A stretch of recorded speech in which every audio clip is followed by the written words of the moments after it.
To jau pakuojam ir žiūrim, kas yra viduj. Visi tik tai galvas kiša, žiūri, kas čia. Pažiūrėkime ir mes, kas čia yra. Taip, tai pakuosim 7260R. Wow, koks komfortas turėtų būti su juo važiuoti. Sveiki, čia Lukas iš Riedis LT. Džiaugiamės dabar, kadangi atvyko Teverun paspirtukų konteineris. Renkamės komandą ir einame krauti. Na, hebra juda. Detalių tai sąskaita faktūra kokio dydžio. Apie 200 skirtingų prekių pozicijų. Taip, tai pakuosim 7260R Teverun Fighter Mini. Ir čia storesnė dėžė Supremas. Tiesą sakant, juos visus išpirko iš ankstiniai prekyboje, liko tik tai vienas. Tačiau turime nemažai 7260R ir 35 Ah ir 26 Ah Fighterių 11 daugybę. Laukiame užsukant, to jau pakuojam ir žiūrim, kas yra viduj. Pradėsim nuo naujausio ir mažiausio. Teverun Blade Q. Pakuojam. Iškeliam. Įjungiame. Įjungimas. Štai toks displejus. Tada reikalauja kortelės, pridedame kortelę, ne kaip raktas ir įsijungia. Du varikliai matome įjungti ir eko nešviečia, reiškia turbo režimas. Ir labai trumpai apie šio paspirtuko išskirtinumus, taigi du būgniniai stabdžiai, tiek priekyje, tiek gale. Būgniniai stabdžiai nereikalauja priežiūros, kaladėlės ypač storos ir iš esmės niekada nenusidėvi. Toliau yra eko turbo režimas, eko režimas iki 25, jeigu ribotuvas nenukirptas iki 25 važiuos visada. Garso signalas elektroninis ir be abejo posūkio signalai bei lempos. Gale yra du purvasaugiai, antrasis purvasaugis yra numatytas ateityje numeriu, jeigu to prireiks, taip pat kaip ir Blade Mini modelyje. Padangos yra pilnavidurės, nepraduriamos 8 colių ir amortizacija yra pakankamai gera.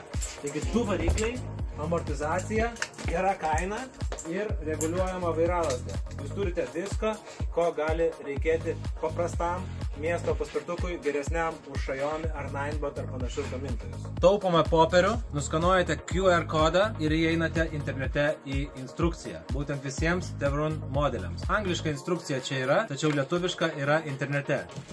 Taigi dabar pakuojame Blade Mini, visiems labai gerai žinomas modelis, tačiau pažiūrėsime, kokias naujienas gamykla mums paruošė šiam sezonui. Traukime dėžės.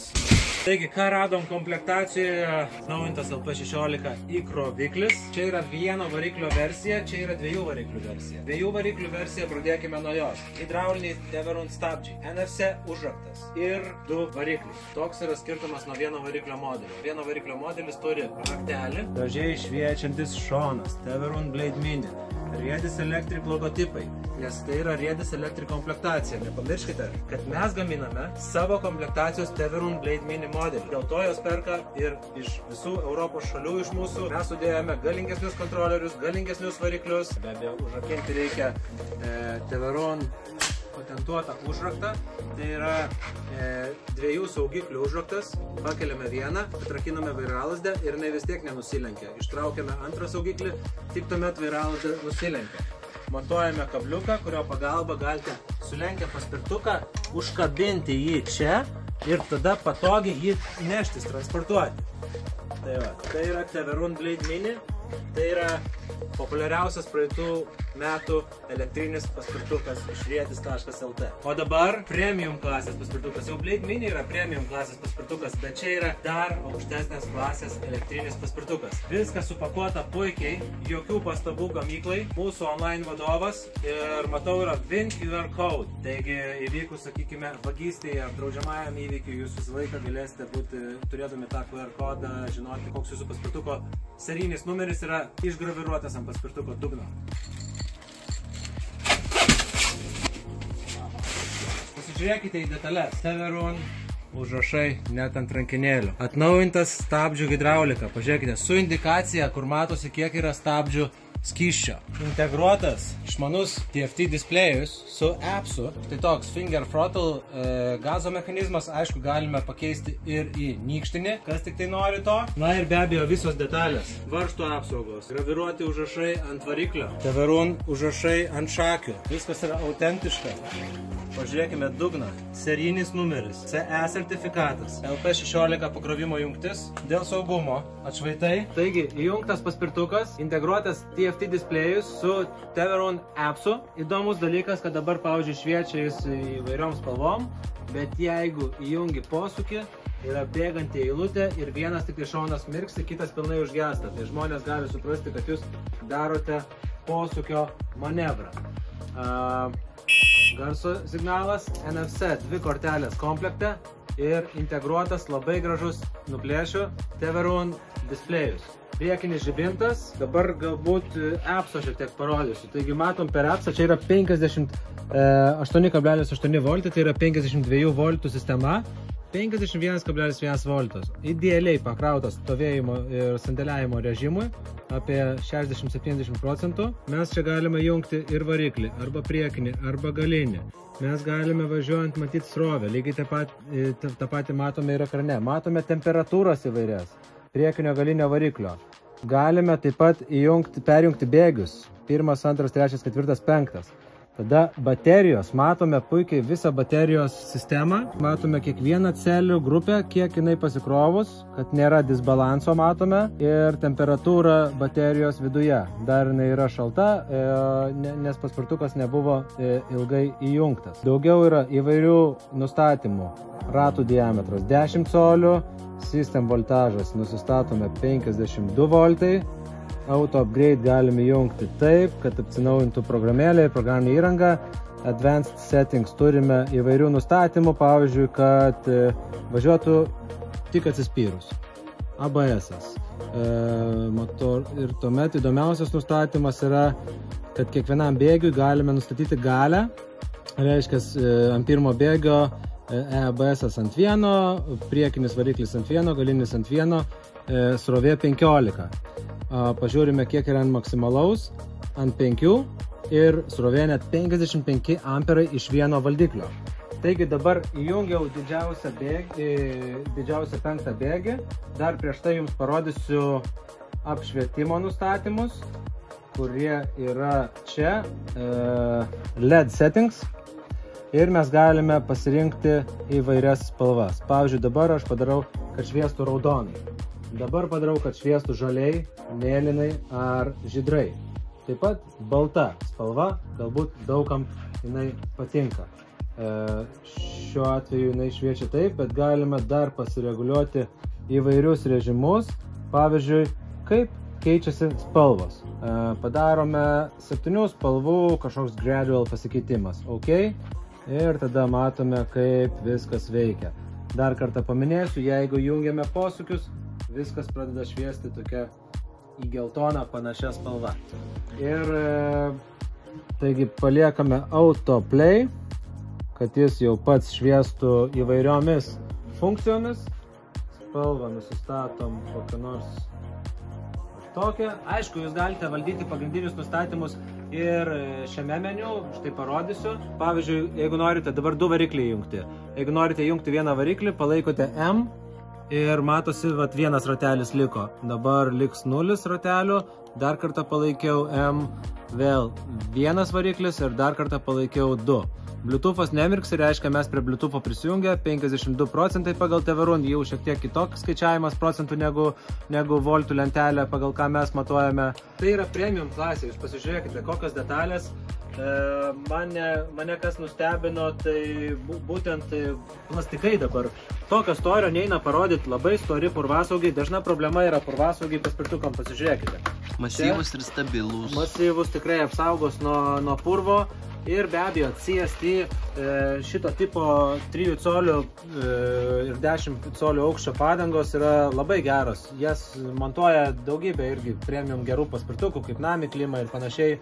Tai tiesiog su ratais neturėsite problemų, tai yra be kamerinės padangos. Taigi, jau matau, visa komanda aplinkų čia stovi, tik atidariau dėžę, visi tik tai galvas kiša, žiūri, kas čia, pažiūrėkime ir mes, kas čia yra. Karboninės apdailos, karboniniai purvasaugiai, 2 vairo demperiai, ar matote, 2 vairo demperiai ir koks dydis ir koks visas dizainas. Na, vienas neiškelsiu, reikės komandos pagalbos. Su šiuo paspirtuku man teko važiuoti pernai metais Liepos mėnesį. Dar be abejo jis nebuvo antros generacijos, dabar tai yra antra generacija. Nebuvo 2 demperių, nebuvo šito purvasaugio laikiklio. Tai yra atnaujinta versija, tai yra antros generacijos versija. Kas įdomiausia, kad yra 4 cilindrų stabdžiai. Tai jau stabdžių kalodėlės spaudžia ne 2 kalodėlės iš šono, o visos 4.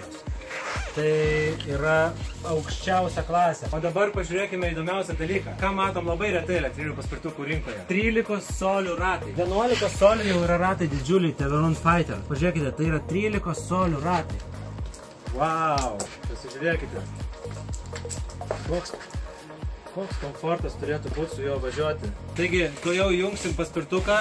NFC užraktas yra ištrauktas iš jungties. Taigi, pirmą turime jungti NFC užraktą. Įkišame palei rodiklės. Ir kartais būna, kadangi paspirtukai turi appsus ir kitas technologijas, baterijos turi išmanius appsus ir taip toliau, kartais jie užmiega. Tai jeigu jis neįsijungia, neišsigaskite, reikia įkišti trumpam į įkroviklį. Užtenka įkišti 5 sekundėm į įkroviklį, užsidega raudona lemputė ir jis atsikels iš savo transportavimo režimo miego. Teveron originalus įkroviklis su Teveron logotipais, CE ženklinimu, saugus įkroviklis. Ir atidarome jungtį, jos niekaip kitaip nesumaišysime, nauja jungtis, raudonai užsidegė, krauna. Tiek turbūt ir užteko, kad dabar paspirtukas jau įsijungtų. Tiesiog jis buvo užmygęs, pasižiūrime. NFC pridedame kortelę pirmą. Štai, užsidega lemputė ant NFC, reiškia aktyvuotas raktas. Dabar galime spausti įjungimo mygtuką ir paspirtukas įsijungė, užsivedė. Wow, visas keltuvas kyla. Ir stabdžiai. Efektyvūs stabdžiai. Momentaliai. Taigi, ką aš norėjau pasakyti, žiūrėjome, kaip gražiai sukosi ratas, kalbant apie amperus. Maksimali šio paspirtuko srovė vieno kontrolerio yra 90 amperų. Tai yra 180 amperų, padauginkite iš 84 voltų ir sužinosite, kiek yra kilovatų. Be abejo, Teveron Fighter Supreme turi dar galingesnius reguliuojamus amortizatorius. Pasukote vieną pusę, jums yra reboundo mažiau, slow rebound. Ir jeigu norite, kad jums atšokinėtų amortizatorius greičiau, fast rebound. Taigi, užlipsite ir susireguliuosite pagal savo svorį, tik priekinį, tiek galinį amortizatorių. Purvasaugiai stiprus, laikiklis atnaujintas geras, priekinis purvasaugis taip pat standus. Laidai padaryti idealiai, taip pat kaip ir visuose kitose Teveron paspirtukuose. Tik pažiūrėkite, viskas įvesta tiesiog klasiškai. Na, žiūrim bet kurį paspirtuką, Teveron Fighteris, lygiai tas pats. Jokių papildomų išsikišimų, jokių išlindusių laidų. Teveron Fighter Mini, taip pat su reguliuojamais amortizatoriais. Irgi viskas idealiai gražu, į visus tos komponentus įsilieja įleidžiamas integruotas TFT displejus. Na, ir Teveron Blade Mini, įspūdingai gražiai šviečiantis, gera kaina. Na, vieno variklio versija yra 1000 eurų. Čia kalbame apie daugiau nei 1500 eurų. Teveron Fighter Mini negali būti jo kaina mažesnė, jis turi per gerą komplektaciją tam, jis yra nuostabus miesto paspirtukas, prabangus miesto paspirtukas. Kas nori daugiau galios? Šiek tiek virš 2000. Teveron Fighter 11 yra pigesnė versija 26 amperų baterija, yra brangesnė versija 35 amperų LG baterija. Na, toliau judame į Teveron Fighter Supreme. Platesnis, jau 72 voltų ir dar komfortiškesnis, todėl kad jo masyvumas leidžia važiuoti komfortiškiau. Teveron ir Riedis LT. Atvykite pas mus ir išbandykite. Ačiū, kad žiūrėjote šią apžvalgą ir mūsų siuntos iškrovimą. Mes esame labai laimingi, kad mes bendraujame su Teveron elektrinių paspirtukų gamykla ir esame jų atstovai Baltijos šalyse. Iki!